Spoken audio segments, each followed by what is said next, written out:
আমাদের সামনে যাদের পতন হয়েছে এখনো 1 মাস গড়িয়ে যায় নাই, তাদের জীবনী থেকেও আমরা শিক্ষা গ্রহণ ছেড়ে দিয়েছি।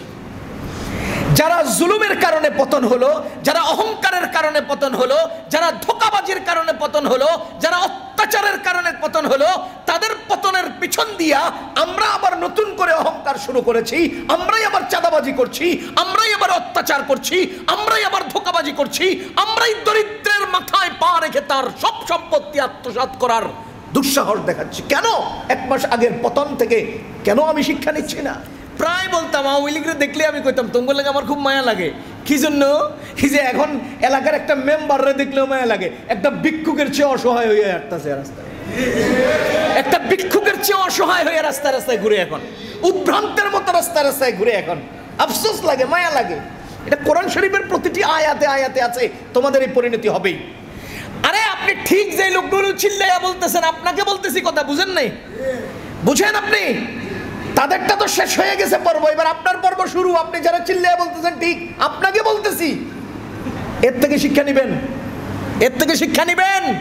আপনিও আরেকদিন অসহায় হবেন না, অসহায় হবেন না, জুলুম করবেন না, চাঁদাবাজি করবেন না, অত্যাচার করবেন না। 15 বছর তারা দেদারচে খেয়ে নিয়েছে, আপনারা খেতে পারেন নাই বলে আরেকজনের দোকান দখল করবেন না, আরেকজনের ব্যবসা দখল করবেন না, গরিব মানুষের সহায় সম্পদ অত্যাচার জুলুম অত্যাচারের দ্বারা গ্রাস করবেন না। আপনি আজকে করবেন, আরেকজনের জমিন দখল করবেন। এমন বহু লোক আছে আওয়ামী লীগের বড় বড় নেতাদের কারণে আক্রান্ত হয়ে চোখের পানি আমাদের সামনে এসে ঝেড়েছে। ওই লোকগুলো এখন পালিয়েছে, তাদের বিশাল বিশাল ফ্যাক্টরিতে মানুষ উল্লাস করছে আর নিচে দিয়ে আগুন জ্বালাচ্ছে। পারবেন না ভাইও। আমি বারবার বলি, হারাম উপার্জন করা সহজ, হজম করা কঠিন। হারাম। আলহামদুলিল্লাহ, আল্লাহ তাআলার অশেষ মেহেরবানি, যিনি আমাদেরকে জুমার নামাজ আদায়ের জন্য মসজিদে আসার, জুমা পূর্ববর্তী কিছু দিনই আলোচনা শোনার তৌফিক দিয়েছেন। শুকরিয়া আদায় করে জোরে সোরে বলবো আলহামদুলিল্লাহ। সম্মানিত মুসল্লিয়ানি কেরাম, আজকে ভাবতেছিলাম কি বয়ান করব, কি আলোচনা করব। এখানে আসার পর পবিত্র কোরআনে কারীমের একটি আয়াত জেহেনে আসলো। এই পরিপ্রেক্ষিতে আমাদের জীবন ঘনিষ্ঠ কিছু আলোচনা করা দরকার মনে করছি। সূরা ইউনূসের 92 নম্বর আয়াত। আমি আপনাদের সামনে 3টি আয়াত তিলাওয়াত করেছি, 90, 91, 92। আমাদের আলোচনার মূল বিষয় হলো 92 নম্বর আয়াত। আল্লাহ তাআলা ফিরআউনকে সম্বোধন করে বলে, আল ইয়াউমা নুনাজ্জিকা বিবাদানিকা। ফিরআউনের যখন পতন হলো, ফিরআউন যখন ধ্বংস হলো, পানিতে ডুবে মরল, তখন ফিরআউনকে লক্ষ্য করে আল্লাহ বলেন, আল ইয়াউমা, আজকে, নুনাজ্জিকা, বাঁচিয়ে রেখেছি, নাজাত দিয়েছি, বিবাদানিকা, তোমার বডিটা, শরীরটা, তোমার শরীরটাকে আমি অক্ষত রাখবো, রেখেছি। কেন? লিতাকুনা, যাতে করে তুমি হও, লিমান, যারা যারা, খালফাকা, তোমার পরের, আয়া, নিদর্শন, তোমার পরবর্তীদের জন্য যেন নিদর্শন হয়, শিক্ষা হয়, আয়াত হয়। এজন্য আমি তোমার শরীরটাকে অক্ষত রেখে দিলাম। সবকিছু ধ্বংস হয়ে যাবে, সবকিছু ভেনিশ হয়ে যাবে, কিন্তু ফিরআউন এমন একটা জালিম শাসক, যার মৃত্যু হওয়ার পরেও তার বডিটা পচে গলে নিশ্চিহ্ন হয়ে গেল না কেন? নিশ্চিহ্ন সবকিছু হয়ে যায়, সে হলো না কেন? এবং তাকে পৃথিবীর কোনো মাটিয়ে এখনো পর্যন্ত গিলে নিল না কেন? পানিতে ডুবিয়ে নিল না কেন? বাতাস তাকে উড়িয়ে নিল না কেন? তার বডিটা দুনিয়াতে অক্ষত রইল কেন? আল্লাহ বলেন, লিতাকুনা লিমান খালফাকা আয়া, এটাকে আমি অক্ষত রেখেছি এজন্য যে তোমার দিকে দূরবীন দিয়ে পৃথিবীর সব মানুষ দেখবে আর তোমার এই বডি থেকে তাদের জিন্দেগির জন্য শিক্ষা গ্রহণ করে নেবে। কিন্তু দুঃখজনক সত্য হলো পৃথিবীর মানুষ এই সমস্ত কিছু থেকে শিক্ষা নেয় না। আল্লাহ নিজেই বলেন, ওয়া ইন্না কাসীরাম মিনান নাস, অধিকাংশ মানুষেরা আন আয়াতিনা, আমার এইসব আয়াত থেকে লা গাফিলুন, গাফেল, আমার এইসব আয়াতের ব্যাপারে গাফেল, এইসব নিদর্শনের ব্যাপারে গাফেল।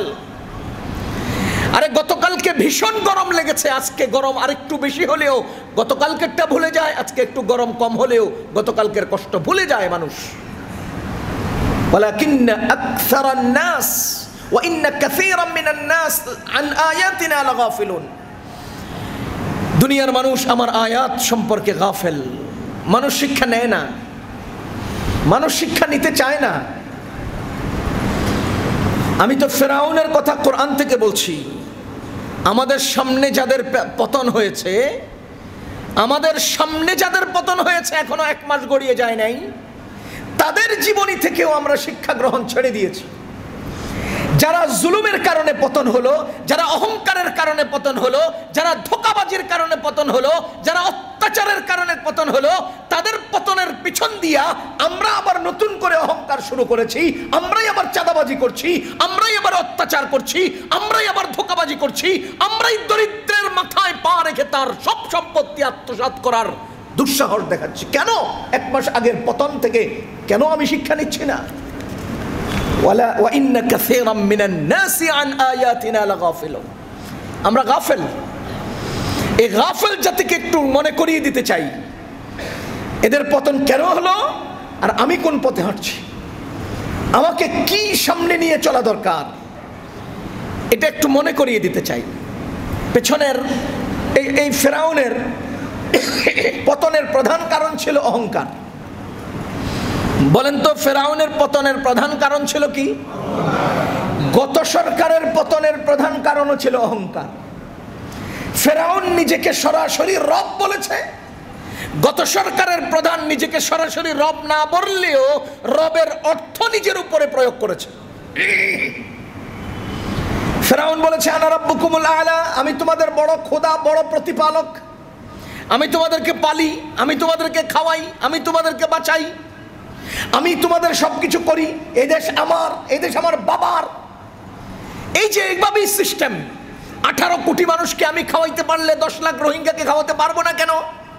এটা প্রতিপালকের অর্থে সে রব বলেছে, আর তিনি ওই রবের অর্থ প্রয়োগ করেছে নিজের উপরে। আমরা করোনা থেকেও শক্তিশালী, আমরা ওই তুফান টর্নেডোকে মোকাবেলা করার ক্ষমতা রাখি, আমরা এই পারি, আমরা সেই পারি। আমরা নিজের পেশাব কন্ট্রোল করতে পারি না, 18 লাখ মানুষকে, 18 কোটি মানুষকে কেমনে খাওয়াই? আমরা নিজের পেশাব কন্ট্রোল করতে পারি না, আমরা করোনা থেকে শক্তিশালী কেমনে হই? আমরা নিজের পায়খানা কন্ট্রোল করতে পারি না, অথচ আমরাই সেই টর্নেডোর মোকাবেলায় এর চেয়েও বেশি শক্তি রাখি। সাবধান, ফেরাউনের পতন হয়েছিল অহংকারের কারণে, গত সরকারের পতন হয়েছে অহংকারের কারণে। আজকের তৃণমূলে মানুষদেরকে দেখা যাচ্ছে অহংকার করছেন। ও মুসলমান, যে যে পর্যায়ের তার অহংকার সেই পর্যায়ের। আমি যদি ছোট হই আমার অহংকার ছোট, আর একজন বড় হলে তার অহংকার বড়। খোদার কসম, অহংকার আমাকে, আপনাকে, আমাদেরকে, আমাদের অতীতকে, ভবিষ্যৎকে, সব সময়কে ধ্বংস করে। অহংকার একমাত্র আল্লাহর। দুনিয়ার কোনো মানুষের সাথে অহংকার যায় না। বলেন, দুনিয়ার কোনো মানুষের সাথে অহংকার যায় না। দুনিয়ার কোনো মানুষের সাথে অহংকার যায় না।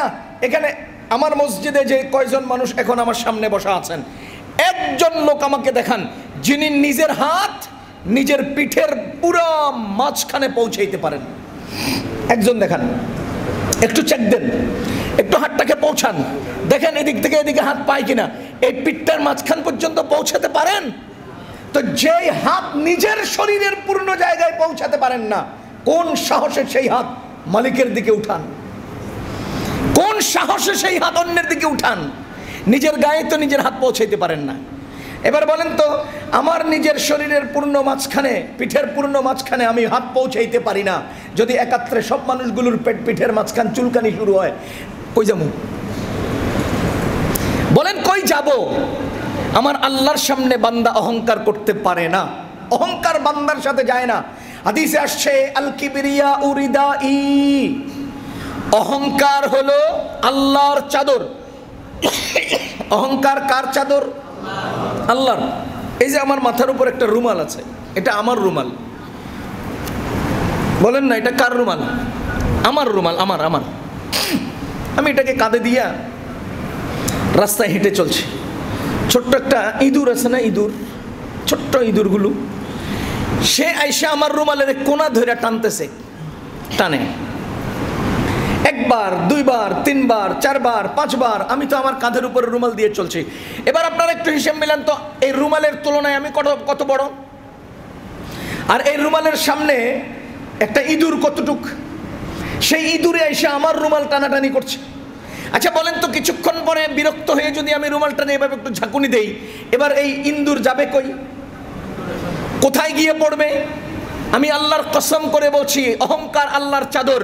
এই ক্ষুদ্র ক্ষুদ্র মানুষ যদি আল্লাহর সেই চাদরে খোঁচা দেয়, টান দেয়, খোঁচা দেয়, টান দেয়, একের পর এক এভাবে বাড়তে থাকে, বাড়তে থাকে। ঝাঁকুনি দিলেই তো হাত্তা ইদা আদরাকাহুল গারাক, সব বংশে নিজের দলের সবগুলো সহ রাতারাতি দিনাদিনী পালাইয়া অন্যত্র হারিয়ে যেতে হয়। এইভাবেই অহংকারীদের পতন হয়। কারণ আল্লাহর চাদরের সাথে এই ক্ষুদ্র মানুষগুলো যায় না। টানাটানি করলেই আল্লাহ এভাবে একটা ঝাঁকুনি দিলে কোথায় গিয়ে পড়বো? এটা পড়েছে, এটা ইতিহাস। এজন্য অহংকার কোনো মানুষের সাথে যায় না। আমরা মাঝে মধ্যে উদাহরণ দেই, নদীতে যখন মানুষ বড়শি দেয়, বড়শি মারে, মাছ ধরতে যায় বড়শি দিয়ে, মনে করেন আমরা 3-4 জন গল্প করতেছি বড়শি ফেলাইয়া। বড়শির মধ্যে 5টা জিনিস থাকে। 1 নম্বর বড়শি, ওই যে উল্টা কাটাওয়ালা, ওটার মধ্যে আবার একটা আধার থাকে, এর মধ্যে একটা রশি থাকে, চিকন লাইলন সুতা থাকে। ওই সুতার উপরে মাঝামাঝি পানিতে ভেসে থাকার জন্য আমাদের গ্রাম্য ভাষায় বলে সুমা, আপনারা কে কি বলেন জানি না, এটা ভেসে থাকে। এর উপরে আবার একটা ছিপ থাকে, লাঠি থাকে, এর পেছনে একজন মানুষ এটাকে তাকাইয়া তামাশা দেখতে থাকে। মাছ যখন খোঁচা দেয় তখন ওই সুমাটা ভেসে থাকা এই কাঠিটা একটু নড়ে চড়ে উঠে। যখন নড়ে চড়ে উঠে তখন যিনি উপরে লাঠিকে নিয়ন্ত্রণ করবেন তিনি আগের মতো উদাস থাকেন না, তিনি সচেতন হন, সতর্ক হন, একেবারে চৌকস দৃষ্টিতে সেই সুমার দিকে তাকিয়ে থাকেন। যখন মাছ খোঁচা দেয় তখন এটা উপরে নড়ে ওঠে, আবার খোঁচা দেয়, আবার নড়ে ওঠে। আর যিনি উপরে বসে আছেন তিনি ছিপের গোড়া ধরে এভাবে বসে থাকেন, খালি অপেক্ষা করেন, অপেক্ষা করেন, অপেক্ষা করেন। বলেন তো কিসের অপেক্ষা? সুমাটা ডুববে, মাছ টান দিবে, আর আমি মারবো। এই আল্লাহর বান্দাগণ, খোদার কসম, যখন বান্দা অহংকার করে, জুলুম করে, অত্যাচার করে, কোরআন নিয়ে ছিনিমিনি খেলতে চায়, প্রতিষ্ঠান নিয়ে, দিন নিয়ে, ইসলাম নিয়ে, আল্লাহর রাসূলের আদর্শ নিয়ে খোঁটাখুটি করতে চায়, তখন আল্লাহ তাআলাও সতর্ক হন, সচেতন হন, সিপের গোড়ায় ধরে রাখেন। যখনই টান দেয় তখনই মারে টান। খোদার কসম, যখন আমরা ছাটা মারি তখন ওই মাছ হয়তো হা কইরা ধ্বংস হয়, আর না হলে 3000 গজ দূরে গিয়ে ছিটকে পড়ে। দুনিয়ার সব অহংকারীরা এভাবেই ছিটকে পড়ে, আর না হলে সব অংশে ক্যাক করে মরে যায়। সব হয়তো 1975 একবার ক্যাক করে মরে, আর না হলে 2024 সালে আরেকবার ক্যাক করে মরে। সারা জীবন তুমি এটা করবা তো ক্যাক করে মরে দেবা, ধ্বংস হয়ে যাবা। মানুষ মিষ্টি খাবে, সারা দেশ একত্রে মিছিল উঠাবে, নিজের পরিচয় বলতে ভয় পাবা। খোদার কসম, অহংকার দিয়ে মানুষ নিজেকে টিকাইতে পারে না। যদি ফেরাউনের নাম কোরআনে না থাকতো, হাজার হাজার কোটি কোটি ফেরাউন দুনিয়া থেকে চলে গেছে, কে জানে কার নাম। আরে কে জানে কার নাম? আপনি যতই চেষ্টা করবেন আপনার নাম পরিচিত করতে, আপনাকে বাঁচিয়ে রাখতে, না, পৃথিবী এটা কখনোই সহ্য করে না, পৃথিবী এটা কখনোই মেনে নেয় না। পৃথিবীর নিজস্ব একটা ধারা আছে, গতি আছে, সিস্টেম আছে। সিস্টেমের অতিরিক্ত কেউ কখনোই পারে নাই, পারবেও না। আপনার নাম কি? আপনার আব্বার নাম কি বলেন না জোরে? হাজী মোহাম্মদ ওমর আলী। আপনার? হ্যাঁ, আপনার দাদার নাম কি? হাফিজউদ্দিন। তার আব্বার নাম? আপনারা কি আমার কথা বুঝতেছেন? ওনার নাম আব্দুল জব্বার ভাই, ওনার আব্বার নাম ওমর আলী, কমর, হাজী কমর আলী।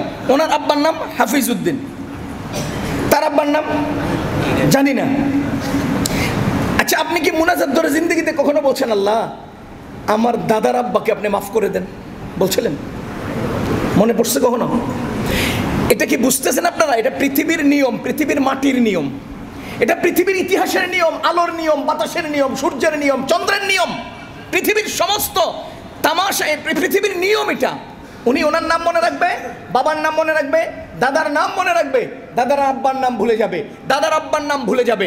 আমি আমার নাম মনে রাখবো, আব্বার নাম মনে রাখবো, দাদার নাম মনে রাখবো। মনে যেতে আল্লাহ আমাকে মাফ করে দেন, আব্বাকে মাফ করে দেন, দাদাকে মাফ করে দেন। কেউ দাদার বাবাকে মাফ করে দেন বলে না। ওরে মিয়া, যেই লোকটা মুনাজাতেও মনে থাকে না, সেই লোকটার নাম আপনি জানেন না, আপনার দাদার বাপের নাম আপনি জানেন না, তো শেখ হাসিনার দাদার বাপের নাম আপনার জানার কি দরকার? জয়ের দাদার বাপের নাম আপনার জানার দরকার কি? আপনার পকেটে পকেটে নাম থাকলেও, ছবি থাকলেও, ভাস্কর্য বানায় বানায় মানুষের অলিতে গলিতে স্থাপন করলেও খোদার কসম পৃথিবীর ইতিহাস এটা ভুলে যায়, মুছে যায়, মুছে যায়, মুছে যায়। এটা পৃথিবীর সিস্টেম। আপনি আপনার দাদার বাপকে ভুলে গেছেন, আরেকজনের দাদার বাপকে মনে রাখার দরকারটা কি? কামে মনে রাখবে মানুষ বলেন? কি কাজে মনে রাখবে মানুষ বলেন? আফসোস লাগে আমার কাছে, আফসোস। অহংকার দিয়ে কখনোই নিজেকে প্রতিষ্ঠা করা যায় না। বলেন সবাই, অহংকার দিয়ে নিজেকে প্রতিষ্ঠা করা। আজ থেকে অহংকার ছাড়ুন। বান্দার সাথে, মানুষের সাথে অহংকার যায় না, অহংকার যায় না। বলে গত কয়েকদিন আগে আমি বাড়িতে গ্রামে বন্যার সময় ঘুমাইছি, হঠাৎ করে ঘুমের মধ্যে দেখি আমার কানের ভিতরে কি জানি খসখস করে, ফাল দিয়ে উঠছে, যে কি জানি কামড় দেয়। আয় আল্লাহ, এমন কষ্ট, ঘুমের মধ্যে একটা পোকা কানে ঢুকে গেছে, আর আমি শেষ, আমি চিৎকার শুরু করেছি। পরে আমার ছোট ভাইয়ের কাছে আসছি, ভাই কি করা যায়? পরে ও আমার শোয়াইয়া পানি ঢালছে, আর পোকাটা আসতে বেরিয়ে গেছে। আমার বলার উদ্দেশ্য হলো, এটা আমার সাথে ঘটে যাওয়া 1 সপ্তাহ 10 দিন আগের ঘটনা। যদি আমাদের প্রত্যেকের কানের মধ্যে একটা পোকা ঢুকে যায়, আমরা কত অসহায়। আর একটা পোকা যখন কানে ঢুকে তখন আমরা বুঝি আমরা কত অসহায়। আমরা ইলিশ মাছ দিয়ে খানা খাওয়ার সময় গলায় কাটা আটকে গেলে তখন বুঝি আমরা কত অসহায়। আরে আমাদের চোখের মধ্যে যখন ছোট্ট একটা পোকা পড়ে আর ছোট্ট একটা কণা পড়ে, তখন আমরা বুঝি আমরা কত অসহায়। তো এই অসহায় মানুষগুলো কেন অহংকার করবে? আপনারা কি রয়্যাল বেঙ্গল টাইগার চিনেন? বাঘ, চিড়িয়াখানা গেছেন কোনোদিন? বাঘ দেখছেন? ওখানে কি বাঘ খাঁচায় না আপনি খাঁচায়? বলেন না, বলেন না। বাঘ খাঁচায় না আপনি খাঁচায়? কেন বাঘকে খাঁচায় আবদ্ধ করেছেন? এমিয়া বাঘকে কেন আবদ্ধ করেছেন? বাঘের আক্রমণ থেকে বাঁচার জন্য বাঘকে খাঁচায় আবদ্ধ করেছেন, ঠিক কিনা? বাঘের আক্রমণ থেকে বাঁচার জন্য বাঘকে খাঁচায় আবদ্ধ করেছেন। এই যে আপনারা অহংকারীরা, এই যে আমরা অহংকারীরা প্রতি রাত্রে মশার আক্রমণ থেকে নিজেরা খাঁচায় ঢুকি, লজ্জা লাগে না অহংকার করতে? বাঘের আক্রমণ থেকে বাঁচার জন্য বাঘকে খাঁচায় আবদ্ধ করেছেন, আর মশার আক্রমণ থেকে বাঁচার জন্য নিচে খাঁচায় আবদ্ধ হয়েছেন। কিসের অহংকার করেন আপনি? কিসের অহংকার করেন? একটা মশার আক্রমণ থেকে বাঁচার জন্য আমি খাঁচায় আবদ্ধ হলাম, আর আমি অহংকার করি, মশারের থেকে বাইরে আমি অহংকার করি না। না, মানুষের সাথে অহংকার যায় না। এজন্য ভাইও বলেন, আমরা অহংকার করব না। বিনয় মানুষকে দামি বানায়, বিনয় মানুষকে দামি বানায়। আল্লাহ তাআলা বলেন, ওয়া ইবাদুর রহমান আল্লাযীনা ইয়ামশুনা আলাল আরদি হাওনা। আল্লাহর পছন্দের নিকটতম একান্ত মহব্বতের বান্দা হলেন যারা জমিনে বিনয়ের সাথে চলে, যারা জমিনে বিনয়ের সাথে চলে, অহংকার পরিত্যাগ করে, অহংকারকে মুছে একেবারে বিনয়াবনত হয়। আল্লাহর রাসূল সাল্লাল্লাহু আলাইহি সাল্লাম বলেন, মান তাওয়াদা লিল্লাহি রাফাআহুল্লাহ। যে আল্লাহর জন্য বিনয়ী হয়, আল্লাহ তাকে সবার উপরে দামি বানিয়ে দেন। যে আল্লাহর জন্য বিনয়ী হয়, আল্লাহ তাকে সবার উপরে দামি বানিয়ে দেন। এজন্য ভাইও বিনয়ী হব, বিনয়ী হব, অহংকারী হব না। বলেন তো কি হব? বলেন তো কি হব? বিনয়ী, বিনয়ী হব, অহংকারী হব না, অহংকারী হব না, বিনয়ী হব। আমরা দেখেছি তাদের, আমি আরেকদিনে বলেছিলাম, বোর্ড অফিসের দারোয়ানের শালার বন্ধুর দাপটে এলাকায় চলা যায় না। অহংকারের আসর, চেয়ারম্যানের অহংকার কোথায় গিয়ে পড়ছে? চেয়ারম্যানের বোর্ড অফিসের দারোয়ানের গায়ে। দারোয়ানের অহংকার কোথায় গিয়ে পড়েছে? তার শালার গায়ে। শালার অহংকার কোথায় গিয়ে ঠেকেছে? শালার বন্ধুর গায়ে। ওই শালা চেয়ারম্যানের বোর্ড অফিসের দারোয়ানের শালার বন্ধুর অহংকারে এলাকায় চলা যায় না। আপনি তো আমার বেয়াই লাগেন। কেমনে? আমার মরিচের ক্ষেত্রে আপনার কুকুর বাচ্চা দিছে, এমনি বেয়াই। আরেকজনের মরিচের ক্ষেত্রে কুত্তে বাচ্চা দিছে, দিকে বেয়াই হয়ে গেছে। এখন হ্যাঁ, দারোয়ানের শালার বন্ধু, এই জন্য এর পাওয়ার। আজীব, কি এক পাওয়ার নিয়ে চলছেন আপনারা, কি এক দাপট নিয়ে চলছেন আপনারা। আমরা রাস্তায় কথা বলতে পারি না, আল্লাহ সময়ের পরিবর্তন করিয়ে দিয়েছেন। আমরা এখন মিম্বরে বলি, আগে বলেছি ঘুরিয়ে ফিরিয়ে, এখন একেবারে সরাসরি বলতে পারি। কোরআন সরাসরি বলেছে, আমরা ওটাও বলতে পারি নাই। আমাদেরকে বলতো ফেসবুকে পোস্ট না, শুধু আরেকজনের পোস্টের অধীনে একটা কমেন্টস করলে টেলিফোন করে কত কি কমেন্টস করছেন তাড়াতাড়ি ডিলিট করেন। অহংকার কোথায় নিয়ে ঠেকাইছে মানুষকে ভাইও। অহংকার মানুষকে বাঁচায় না, ধ্বংস করে। এক নাম্বার বলেন মানুষ পতনের এক নাম্বার কারণ অহংকার। করব অহংকার করব না, করব না, বিনয়ী হব। আল্লাহ তাআলা বলেছেন বিনয়ীরাই আমার প্রকৃত বান্দা। নবীজি বলেছেন বিনয়ীরাই সমাজের দামি, সমাজের দামি। আমি আরো একদিন বলেছি ক্ষমতা প্রদর্শন না করাই সবচেয়ে বড় ক্ষমতা, সুতরাং ওই ক্ষমতাটাই প্রদর্শন করার চেষ্টা করব। 2 নাম্বার ফেরাউনের পতনের 2 নাম্বার কারণ জুলুম। বলেন তো কি? জুলম বা জুলুম। জুলুম মানুষকে ধ্বংস করে। আমি চোখ বুঝে আবারও বলছি, পৃথিবীর মুখে 2টা অপরাধ এমন আছে যেই 2 অপরাধের শাস্তি দুনিয়াতেই ভোগ করতে হয়। যেই 2 অপরাধের শাস্তি দুনিয়াতেই ভোগ করতে হয়।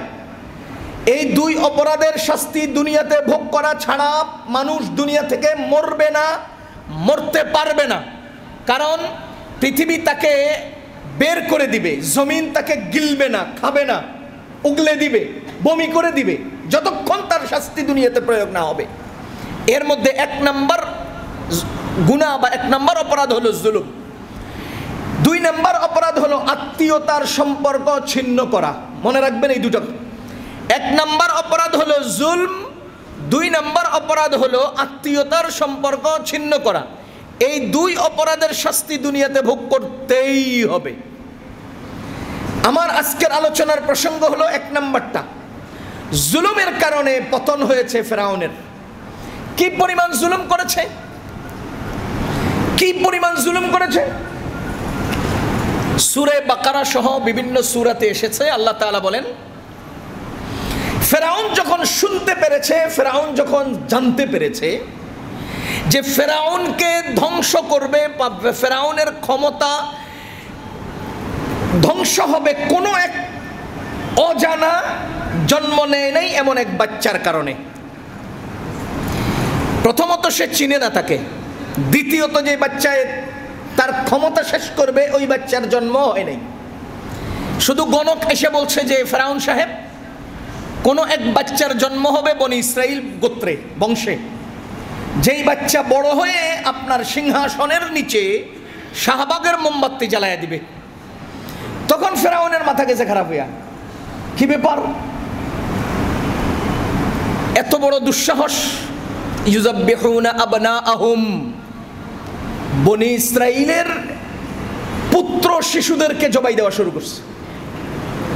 বলেন তো ফেরাউনের ক্ষমতা টিকে থাকবে না ধ্বংস হবে? কার কারণে? অজানা এক বনি ইসরাইলের শিশুর জন্মের পরে তার কারণে।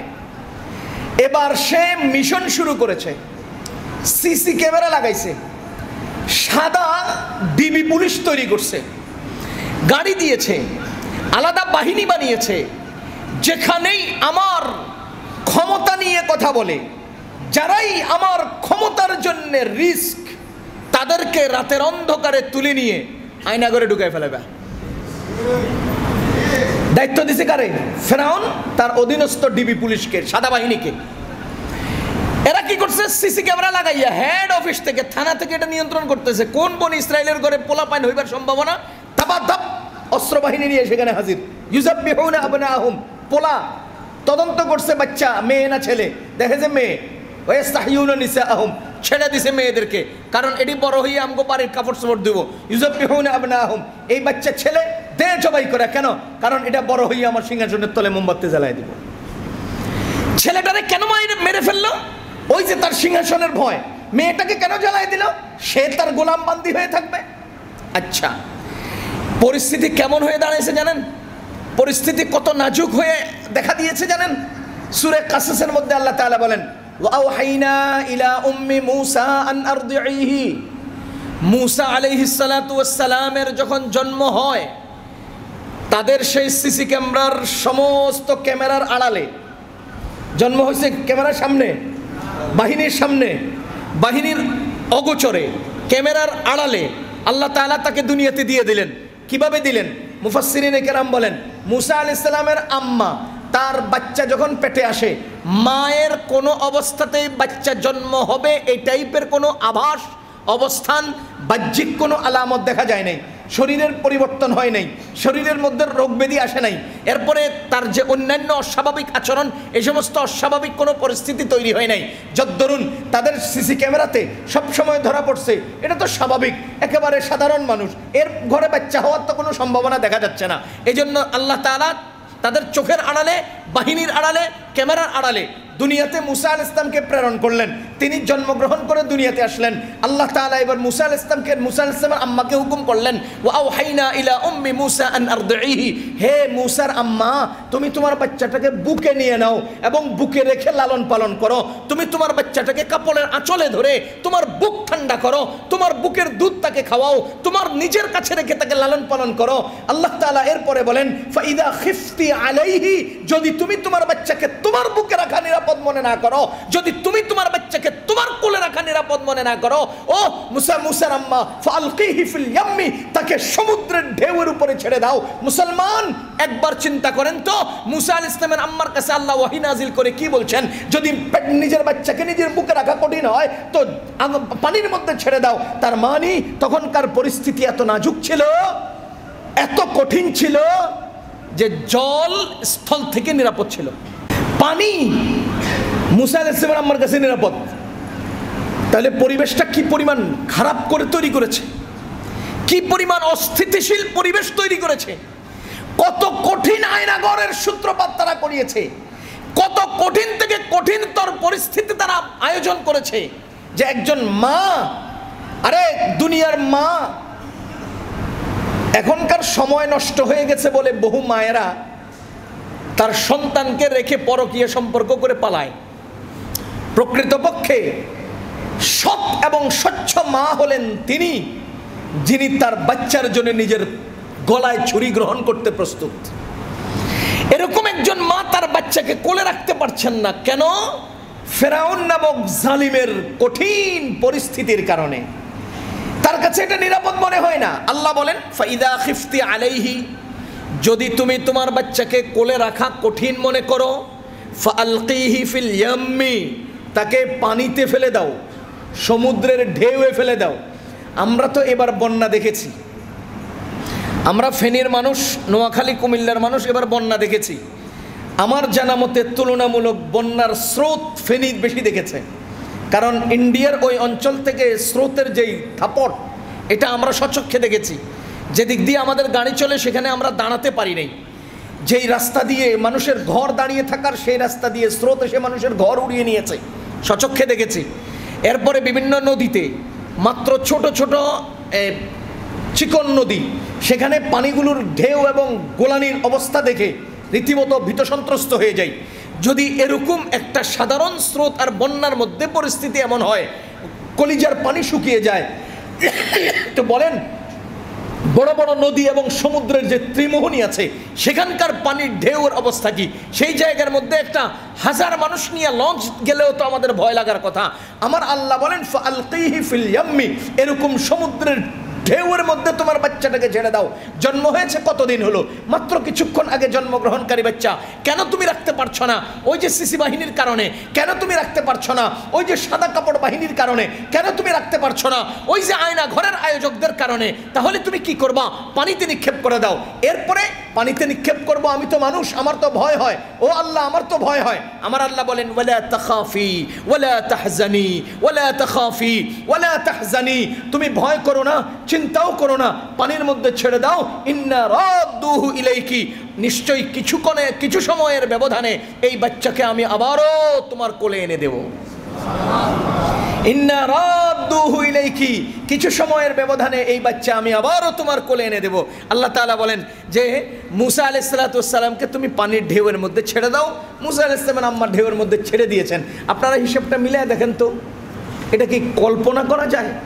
এটা কি মেনে নেওয়া যায় যে একটা বাচ্চাকে আমি কোলে রাখলাম না, পানিতে ফেলে দিলাম? কে বলছেন পানিতে ফেলতে? আল্লাহ বলছেন। এবার মুসা আলাইহিস সালামের আম্মার ঈমান আর বিশ্বাসের হালতটাকে উপলব্ধি করেন তো। মুসা আলাইহিস সালামের আম্মার ঈমানের হালতটার উপলব্ধি করেন তো। মুসা আলাইহিস সালামের আম্মা জানের আকীদা আর আল্লাহর উপরে আস্থার বিশ্বাসের মাকাম কত, উচ্চতা কত, একটু হিসাব মিলান তো। বাচ্চাটাকে পানিতে ফেলে দিয়েছে, ফেলে দেওয়ার পর একটা বক্সের মধ্যে নিয়ে ফেলেছে। এরপরে কি করছে? এই যে সূরা তাহার মধ্যে আল্লাহ তাআলা বলেন, ফালইউলকিহিল ইয়াম্মু বিসসাহিলি ইয়াখুযুহু আদুউল লি ওয়া আদুউল লাহ। যখন নাকি মুসা আলাইহিস সালামের আম্মা বক্সের মধ্যে বাচ্চাটাকে দিয়ে পানিতে ফেলে দিলেন, তখন সেটা ভেসে ভেসে ফেরাউনের বাড়ির ঘাটে গিয়ে থেমে গেল, লেগে গেল। তো ফেরাউনের বাড়ির ঘাটে গিয়ে যখন বক্সটা লাগলো, তখন ওই বক্সটাকে উঠালেন কে? ফেরাউনের স্ত্রী আসিয়া। আসিয়াকে ফেরাউনের স্ত্রী, তিনি স্ত্রী হলেন কবে? বহুকাল আগে। তো তার ঘরে সন্তান নাই কেন? সন্তান দিলে তো দিলের আকর্ষণটা কমে যাবে। এজন্য আল্লাহ মুসা আলাইহিস সালামকে বানাবেন, ফেরাউনের শত্রু বানাবেন, ফেরাউনের মেহমান বানাবেন, ফেরাউনের বাড়িতে পৌঁছাবেন, ফেরাউনের বাড়ির লালন পালন করবেন। এই যে পুরো সেটআপটা আগে থেকেই রেডি করার জন্যে যেই কর্মটা যেখানে হতে হবে সেই কর্মের সদস্যদেরকে আগেই তৈরি করতে হবে। এজন্য আল্লাহ তাআলা ফেরাউনের স্ত্রী করে আসিয়াকে ফেরাউনের ঘরে রাখছেন। কেন রাখছেন? এজন্য যে মুসা তার বাড়ির সামনে আসবেন, তো তাকে বুকে নিয়ে বুক ঠান্ডা করার জন্যে, নিরাপত্তার চাদরে আবৃত করার জন্যে একজন সদস্যের দরকার। আর আল্লাহ তাআলা সেই সদস্য হিসেবে আসিয়াকে ফেরাউনের ঘরে আগে থেকে রেডি করে রাখছেন, মালিক বানায় রাখছেন। তো এরপরে কি হলো? মুসা আলাইহিস সালামের এই বক্সটা যখন ফেরাউনের ঘাটে গিয়ে উপস্থিত হলো, তো ইয়াখুযুহু আদুউল লি ওয়া আদুউল লাহ। এর কে গ্রহণ করলো? ইয়াখুযুহু আদুউল লি ওয়া আদুউল লাহ। আল্লাহ তাআলা বলেন, তোমাকে মানে মুসাকে গ্রহণ করেছে, ধরে নিয়েছে কে? আমার শত্রু এবং মুসার শত্রু। ফেরাউন আল্লাহর শত্রু, ফেরাউন মুসা আলাইহিস সালামের শত্রু। এরপরে আল্লাহ তাআলা কি বলছেন বলেন তো? ফেরাউন মুসা আলাইহিস সালামকে গ্রহণ করেছে কে? ফেরাউন। বলেন না কে? ফেরাউনটা কে? আল্লাহ বলেন আদুউল লি, আমার শত্রু। আর কার? ওয়া আদুউল লাহু, মুসার শত্রু। আমার শত্রু এবং মুসার শত্রু আমার মুসাকে গ্রহণ করেছে। গ্রহণ করার পরে আমি কি করেছি জানো? ওয়ালকাইতু আলাইকা মাহাব্বাতাম মিন্নি, আমি আমার পক্ষ থেকে তোমার উপরে এক মহাব্বতের চাদর দিয়ে আবৃত করে দিয়েছি। এই মহাব্বতের চাদরে মুসা, আমার শত্রু এবং মুসার শত্রু, মুসাকে দেখে পাগল হয়ে গেছে। মানে মহাব্বতটা এমনভাবে নিবিড় করে দিয়েছি, গভীর করে দিয়েছি। আল্লাহ বলেন ওয়ালকাইতু আলাইকা মাহাব্বাতাম মিন্নি, আমার পক্ষ থেকে আমি মহাব্বতের চাদর দিয়ে তোমাকে আবৃত করে দিয়েছি, যার ফলশ্রুতিতে ফেরাউন তোমাকে নিয়ে কলিজা ঠান্ডা করার চিন্তা করছে। ফেরাউন তাকে কবুল করে নিয়েছে। এরপরে ইয তামশি উখতুকা, সূরা কাসাসের মধ্যে ঠিক এই ঘটনাটা আছে। ইয তামশি উখতুকা, মুসার বোন যখন তার পিছে পিছে গেল। কার পিছে পিছে? ওই যে মুসা আলাইহিস সালামের পিছনে পিছনে যাওয়ার পরে বাচ্চাটা এখন কারো দুধ খায় না, লালন পালন করবে, কারো দুধ পান করে না।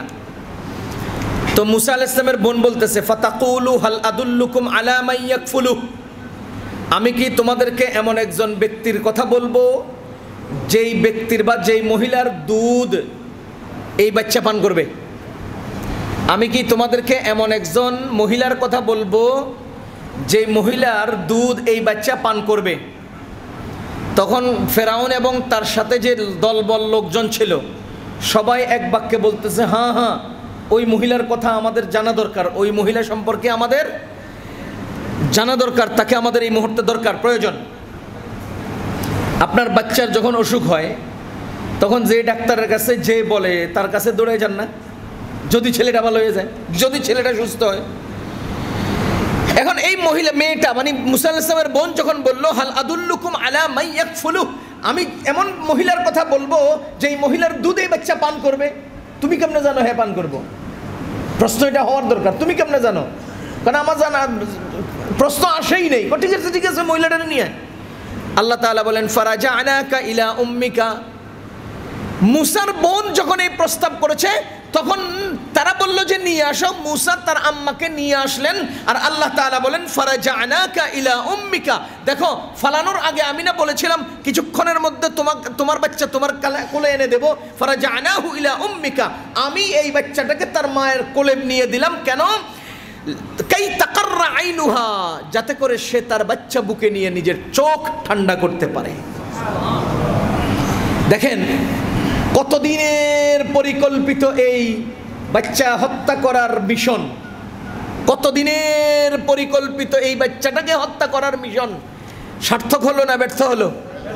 পরিপূর্ণ ব্যর্থ হলো। বরঞ্চ চিরাচরিত জন্মের আগের শত্রুর বাড়ির মেহমান তাকে বানায় দিলেন।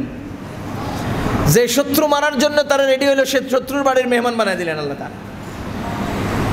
আমি আপনাকে বুঝানোর চেষ্টা করছি, এই ঘটনাকে বিস্তারিত বললে লম্বা হবে, শুধু এতটুকুন বুঝানোর চেষ্টা করছি যে আল্লাহ তাআলা জুলুমের শেষ করেন, জুলুমের অবসান ঘটান। ফেরাউন নামক জালিমের জুলমের অবসান আল্লাহ কাকে দিয়ে ঘটাবেন? যার কারণে সে পৃথিবীর বুকে সর্বোচ্চ জুলুমের স্ট্রিম রোলার চালিয়েছিল, তার মাধ্যমে। এরপরে যখন মুসা আলাইহিস সালাম সামান্য নড়াচড়া করতে পারেন, হাঁটাহাঁটি করেন, হাঁটাহাঁটি না এই হামাগুড়ি দিয়ে চলেন, তখন একদিন বাবা তো কোলে নিয়ে আদর করে একটু মায়া করতে লাগছে। মুসা আলাইহিস সালাম দাড়িটা ধইরা, বলেন তো কি ধইরা, আবার বলেন তো কি ধইরা? ইতিহাসে লিখছে, তাফসিরে লিখছে মুসা আলাইহিস সালাম ফেরাউনের দাড়িটা ধইরা ঠাস করে একটা চটকনা লাগাই দিছে। তার মানে তখনকার যুগের ফেরাউনদেরও দাড়ি থাকতো, আর আমগো এখন মুসলমানদের দাড়ি থাকে না, বেশিক্ষণ যেত না, বরাবর কবজ হুজুর আমগো কয়। তো থাপ্পড়টা লাগায় দিছে। আমি তো এটার ব্যাখ্যা করি যে ফেরাউন সাহেব, তোমার এই থাপ্পড় দিয়া যে শুরু হয়েছে, তুমি নদীতে ডুবা পর্যন্ত চলতে থাকবে। এই জুলুমের অবসান ঘটিয়েছে আল্লাহ তাআলা মুসা আলাইহিস সালামের দ্বারা। জুলুম মানুষকে ক্ষতবিক্ষত করে, ধ্বংস করে। ফেরাউন শিশুদেরকে হত্যা করেছে, আপনারা বৃদ্ধদেরকে হত্যা করেছেন। ফেরাউন শিশুদেরকে হত্যা করেছে, আপনারা যুবকদেরকে হত্যা করেছেন। ফেরাউন শিশুদেরকে হত্যা করেছে, আপনারা কিশোরদেরকে হত্যা করেছেন, মেয়েদেরকে হত্যা করেছেন। ছাড়ছেন কাকে আপনারা? গত সরকার কাকে ছেড়ে দিয়েছে বলেন তো? বৃদ্ধদেরকে তারা হত্যা করে নাই, ফাঁসিতে ঝুলাই নাই, গুলি করে শেষ করে নাই। হিন্দুদেরকে, বিশ্বজিৎকে তারা হত্যা করে নাই, নারীদেরকে হত্যা করে নাই, সাংবাদিকদেরকে হত্যা করে নাই, সাগর রুনিকে হত্যা করে নাই, আলেমদেরকে হত্যা করে নাই, জাহেলদেরকে হত্যা করে নাই, শিশুদেরকে গুলি করে হত্যা করে নাই। ছাড়ছে কাকে? জুলুমের শেষ পর্যায়ে তুমি যখন পৌঁছবা, তো একদিন না একদিন এই জুলুমের অবসান হবেই হবে। আমার মায়া লাগে, মায়া, আমার মায়া লাগে। আমি আগের থেকেই বলতাম, এই জুলুম যখন আমরা কোরআন শরীফের আয়াতগুলো পড়তাম তখন দেখতাম যে এদের সাথে তো লাগতেছে। প্রায় বলতাম, আওয়ামী লীগের দেখলে আমি কইতাম তোমার লাগে আমার খুব মায়া লাগে। কি জন্য? কি যে এখন এলাকার একটা মেম্বাররে দেখলেও মায়া লাগে। একটা ভিক্ষুকের চেয়ে অসহায় হয়ে আসতেছে রাস্তায়, একটা ভিক্ষুকের চেয়ে অসহায় হয়ে রাস্তায় রাস্তায় ঘুরে, এখন উদ্ভ্রান্তের মতো রাস্তায় রাস্তায় ঘুরে। এখন আফসোস লাগে, মায়া লাগে। এটা কোরআন শরীফের প্রতিটি আয়াতে আয়াতে আছে, তোমাদের এই পরিণতি হবেই। আরে আপনি ঠিক যে লোকগুলো চিল্লাইয়া বলতেছেন, আপনাকে বলতেছি কথা, বুঝেন নাই? বুঝেন আপনি? তাদেরটা তো শেষ হয়ে গেছে পর্ব, এবার আপনার পর্ব শুরু। আপনি যারা চিল্লাইয়া বলতেছেন ঠিক, আপনাকে বলতেছি, এর থেকে শিক্ষা নিবেন, এর থেকে শিক্ষা নিবেন। আপনিও আরেকদিন অসহায় হবেন না, অসহায় হবেন না, জুলুম করবেন না, চাঁদাবাজি করবেন না, অত্যাচার করবেন না। 15 বছর তারা দেদারচে খেয়ে নিয়েছে, আপনারা খেতে পারেন নাই বলে আরেকজনের দোকান দখল করবেন না, আরেকজনের ব্যবসা দখল করবেন না, গরিব মানুষের সহায় সম্পদ অত্যাচার, জুলুম অত্যাচারের দ্বারা গ্রাস করবেন না। আপনি আজকে করবেন, আরেকজনের জমিন দখল করবেন। এমন বহু লোক আছে আওয়ামী লীগের বড় বড় নেতাদের কারণে আক্রান্ত হয়ে চোখের পানি আমাদের সামনে এসে ঝেড়েছে। ওই লোকগুলো এখন পালিয়েছে, তাদের বিশাল বিশাল ফ্যাক্টরিতে মানুষ উল্লাস করছে আর নিচে দিয়ে আগুন জ্বালাচ্ছে। পারবেন না ভাইও। আমি বারবার বলি, হারাম উপার্জন করা সহজ, হজম করা কঠিন। হারাম উপার্জন করা সহজ, হারাম হজম করা কঠিন। গতকালকে ডক্টর ইউনূস সাহেবের বক্তব্য শুনলাম, এত চমৎকার করে উপস্থাপন করেছেন, কর্মের বর্ণনা দিয়েছেন। তিনি একটা গুরুত্বপূর্ণ কথা বলেছেন, গত সরকার 60,000 কোটি টাকা ছাপিয়ে দেশে সাপ্লাই দিয়েছে, যার কারণে মূল্যস্ফীতি ঘটেছে। 60,000 কোটি টাকা, যেটা বিশ্ব ব্যাংকের সাথে চুক্তির বহির্ভূত, দেশের মধ্যে সাপ্লাই করেছে। কেন? এজন্য যে আমার আসল টাকা তো সেই সেই সেই বেগম পাড়ায় চলে গেছে, তা আমি আলু কিনমুখী দিয়া, এই জন্য আমার 10 টাকার নোট একটা বাইর করে দিয়েছে, তুই এটা দিয়ে আলু কিনগা। আসলে এটা আমাদের রাষ্ট্রীয় সম্পদ না, তাদের বানান্য টাকা, কিন্তু আমার বাঁচায় রাখার জন্য 60,000 কোটি টাকা মার্কেটে সাপ্লাই দিয়েছে। এইভাবে অন্যের হক নষ্ট করা, আরেকজনের হককে গ্রাস করা, অন্যের খাবার মুখ থেকে ছিনিয়ে নেওয়া, এটা হজম হয় না ভাইও, এটা সহজে হজম হয় না, এটা সহজে হজম হয় না।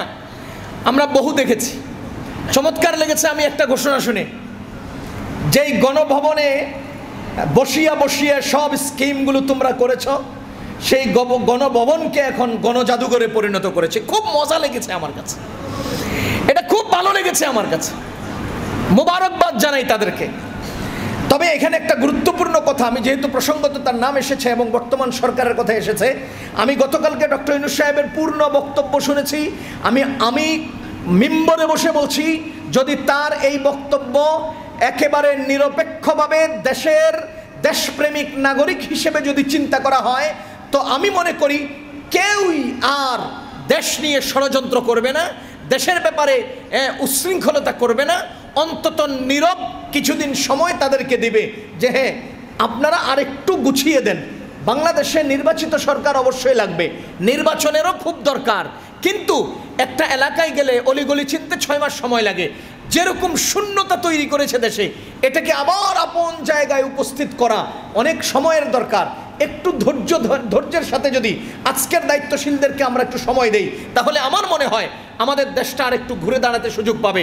তবে মনে রাখবেন, যারা গত 15 বছরে আওয়ামী লীগ ছিলেন, তারা আজকে আবার বিএনপি হতে পারবেন না, এটা কিছুই না। তারা আওয়ামী লীগ থেকে আবার জামাত ইসলামীও হয়ে যেতে পারেন, তারা ইসলামী আন্দোলনও হয়ে যেতে পারেন, তারা হেফাজত কর্মীও হয়ে যেতে পারেন, তারা কওমির আদর্শ হয়ে যেতে পারেন, তারা বিএনপির আদর্শ হয়ে যেতে পারেন। কারণ যারাই বাংলাদেশে আছি আমরাই তো, আমরা গত 15 বছরে যারা সরকার ছিল, যারা আজকে আবার আমরা অন্তর্বর্তীকালীন সরকারের অধীন, আমরাই আগামীকালকে নির্বাচিত হবে, আমরা বাহিরে যেতে পারবো না। এজন্য আমরা বলবো, রূপ যেদিকে চেঞ্জ করেন না কেন, প্রথম পরিচয় আমরা মুসলমান, দ্বিতীয় পরিচয় আমরা বাংলাদেশি। সুতরাং মুসলমান আল্লাহর বান্দাগণ, মুসলমান হিসেবে একে অন্যের প্রতি আন্তরিকতা প্রদর্শন করব, বাংলাদেশি হিসেবে একে অন্যের প্রতি আন্তরিক এবং ভ্রাতৃত্বের বন্ধন আবদ্ধ রাখবো।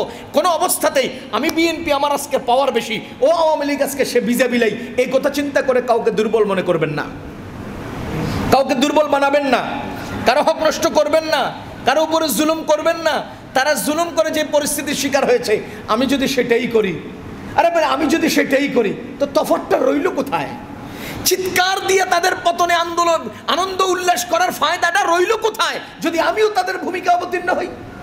এজন্য ভাই, পতনের দ্বিতীয় নম্বর কারণ কি বললাম? জুলুম। বলেন না, কি বললাম? জুলুম করব না তো? বলেন, জুলুম করব না তো? জুলুম করব না, জুলুম করব না, জুলুম করব না, জুলুম করব না। আবার বলছি, জুলুম করব না।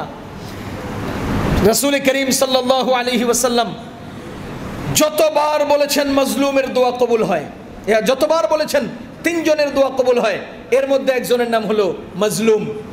মাজলুমের দোয়া আল্লাহ কবুল করেনই। আমি আরেকদিন উদাহরণ দিয়েছিলাম, আপনার মনে আছে, আপনাদের মনে থাকবে, যে যখন একজনের বদদোয়ায় ধ্বংস হয় না, এটা মনে করেন না যে তার এই বদদোয়াটা লাগে নাই। দ্বিতীয় জনের বদদোয়ায় ধ্বংস হলো না, মনে করবেন না যে বদদোয়াটা লাগে নাই, কারণ তার তো হাত আছে, 2টা পা আছে, 2টা শক্তি আছে। এখন বদদোয়া দিক থেকে লাগতে লাগতে যখন চতুর্মুখী বদদোয়ার শিকার হবে, তখন অটোমেটিকলি তার ঘুণে ধরার মতো ভিতরটা একেবারে ক্ষতবিক্ষত হয়ে অটোমেটিকলি সে ধ্বংস হয়ে যাবে। এজন্য ভাই কারো উপরে জুলুম করব না। রাসূল করিম সাল্লাল্লাহু আলাইহি ওয়াসাল্লাম সুস্পষ্টভাবে বলে দিয়েছেন, সিল ইত্তাকি দাওয়াতাল মাজলুম, মাজলুমের আহাজারি থেকে বাঁচো, মাজলুমের আহাজারি থেকে বাঁচো। ফাইন্নাহু লাইসা বাইনাহা ওয়া বাইনাল্লাহি হিজাব, ফাইন্নাহু লাইসা বাইনাহা ওয়া বাইনাল্লাহি হিজাব। নিশ্চয়ই মাজলুমের বদদুয়া আর আল্লাহর আরশের মাঝখানে কোনো পর্দা নাই। মাজলুম আহ বলবে, আল্লাহর আরশে গিয়ে সেটা পৌঁছে যাবে। আল্লাহর দোহাই লাগে জুলুম করব না, বলেন জুলুম করব না। রিকশাওয়ালার সাথে জুলুম করব না।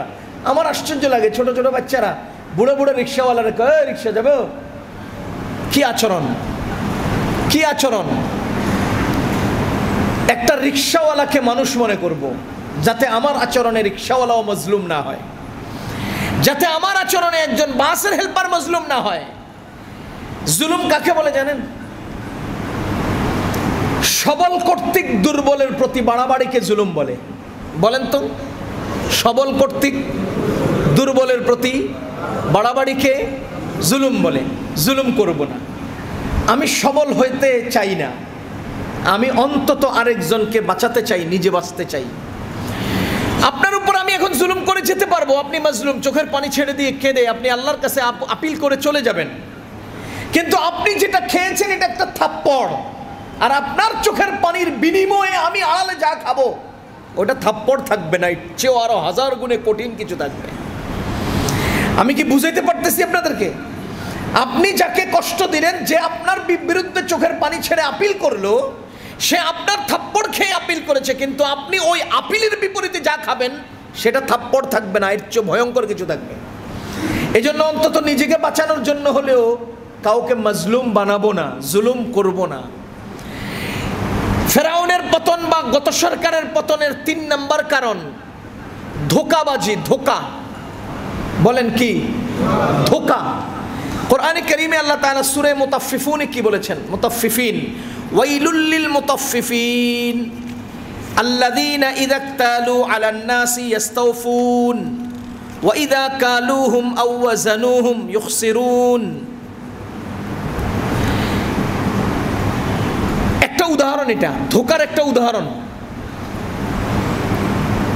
ওই সমস্ত ব্যবসায়ীদের জন্য শাস্তি যারা ওজন করতে কম বেশ করে, যারা ওজন করতে মাপতে কম বেশ করে। গতকালকে আমি যে গাড়িতে আসতেছিলাম, একটা প্রাইভেট কার, ফেনী গিয়েছিলাম, ওখান থেকে আসতেছি, তো পেছনের গাড়ির যে ড্রাইভার তিনি পেছনে ছিলেন, আমি নিজে ড্রাইভ করতেছিলাম। সে বলতেছে, হুজুর একটা ড্রাম নিয়ে তেল কিনতে গেলাম এক জায়গা থেকে, এই ড্রাম পূর্ণ ভরে দিল 30 লিটারে, আরেক জায়গায় গেলাম ঠিক এতটুকুনই ভরে দিল 31 লিটারে। এবার আপনারা বলেন এখানে কোনো সমস্যা আছে কিনা? বুঝতে পারিনি। একই ড্রাম, একই পাত্র, এক জায়গায় গেল 30 লিটারে ভরে গেল, আরেক জায়গায় গেল 31 লিটার লাগলো। তাইলে এই পাত্রের কোনো সমস্যা না, আড়ালের কোন অন্য কিছুর সমস্যা? এই কথাটাই আল্লাহ তাআলা বলেছেন, ইযা কালুহুম আও ওয়াজানুহুম ইখসিরুন। যখন তারা এটাকে কাইল করে, আও ওয়াজানুহুম অথবা ওজন করে। কাইল বলা হয় পাত্রের দ্বারা মাপ, ওজন বলা হয় বাটখারার দ্বারা মাপ। যখন তারা পাত্রের পরিমাপে মাপে, তখন পাত্রটাকে নিচে দিয়ে এক ধাক্কা মেরে উঁচা করে দেয়, বুঝেন নাই? তলাটারে ফুলে দেয়, তো উপরের লেভেল সুন্দর হলেও তলা ফুলার কারণে 2-4টা কম হয়। আর যারা ওই যে বাটখারা 1000 গ্রাম দিয়ে মাপে, তারা পিছনে ছোট্ট এতটুকুন জায়গা আস্তে করে কেমনে জানি কাটটা ফালায় দেয়, তো উপর দিয়ে লেভেল সুন্দর হলেও ভিতরে একটুখানি খালি জায়গা থাকে, তো 1000 গ্রামের বাটখারাটা 950 গ্রাম থাকে, ওজনে ঠিকই থাকে, মাপঝোপে সব ঠিক থাকে, আরও 10 গ্রাম বাড়ায় দেয়। ও আমরা 10 গ্রাম বাড়ায় দিছি, আসলে তলে 80 গ্রাম নাই। আল্লাহ তাআলা বলেন ইখসিরুন, তারা ধ্বংস, তাদের পতন। আলা ইয়াজুন্নু উলাইকা আন্নাহুম মাবউসুন, তারা কি ধারণা করে তারা আল্লাহ তাআলার সামনে আসবে না, দাঁড়াবে না? তারা কি এগুলোর হিসাব নিকাশ দিতে হবে না? আমি কোরআন শরীফের একটা আয়াত দিয়ে আপনাদেরকে শুধু উদাহরণ দিচ্ছি যে ধোঁকা, জালিয়াতি। আমাদের দেশের কোন সেক্টরটা ছিল যেখানে ধোঁকা আর জালিয়াতি ছিল না? বলেন তো কোন জায়গাটা ছিল যেখানে টেবিলের নিচে দিয়া আদান প্রদান ছিল না? বাংলায় দেশের কোন জায়গাটা ছিল? আমরা তো স্বচক্ষে দেখেছি। করোনার টাইমে সরকার কর্তৃক সোয়াবিন তেল বিতরণের জন্য দেওয়া হয়েছিল, সেই সোয়াবিন তেল নিজের খাটের নিচে সুন্দর মতো সাজিয়ে পড়েছে। করোনার টাইমে জনগণকে দেওয়ার জন্য চাউল দেওয়া হয়েছিল, ওই লোকটার বসবাসের খাটের নিচে মাটি গর্ত করে সেখানে সুন্দর মতো হেফাজত করা হয়েছে। তার মানে এমন কোনো সেক্টর ছিল না, জায়গা ছিল না, এমন কোনো ক্ষেত্র ছিল না যেখানে ধোঁকাবাজি, দুই নম্বরি, বাটপারি ছিল না। সুতরাং এ সমস্ত ধোঁকাবাজি, বাটপারি, ওজনে কম দেওয়া, মাপে কম দেওয়া এবং মিক্স, আমরা তো পত্রিকায় এমনও দেখেছি যে গুড় একেবারে শিশু বাচ্চাদের জন্য গুড় আর দুধ, এই গুড়া দুধের মধ্যে মেলামাইনের পাউডার মিলাইতেছে। এর চেয়ে ধোঁকা আর কি হতে পারে? নির্ঘাত মানুষ মারা যাবে এমন জিনিস মানুষকে খাওয়াই দিচ্ছে। সুতরাং আমরা আপনাদের কাছে অনুরোধ করব, ছোট হন বড় হন, ছোট হন বড় হন, কোনো অবস্থাতেই ধোঁকাবাজি করব না, ধোঁকাবাজি করব না, কাউকে ঠকাবো না। বলেন কাউকে ঠকাবো না, ঠকাবো না, ঠকাবো না। এই যে কমলা ব্যবসায়ী, এখানে কমলা বেচে না, উপরে 3টা বড় বড় রেখে দিছে। আমি বললাম যে 1 ডজন কমলা দেন, হ্যাঁ তাপ করে এই 3টার পিছনে থুইয়ে এর পরে ছোট ছোট ঢুকে দেয়। আমি বললাম উপর দিয়ে সুন্দর সুন্দর আলু, বললাম যে 5 কেজি আলু দেন, হ্যাঁ উপরের আলুটি থুইয়ে নিচে দিয়ে প্রুত করে এক ধাক্কা মেরে দূর দূর আলু তুলে ঢুকে দিছে।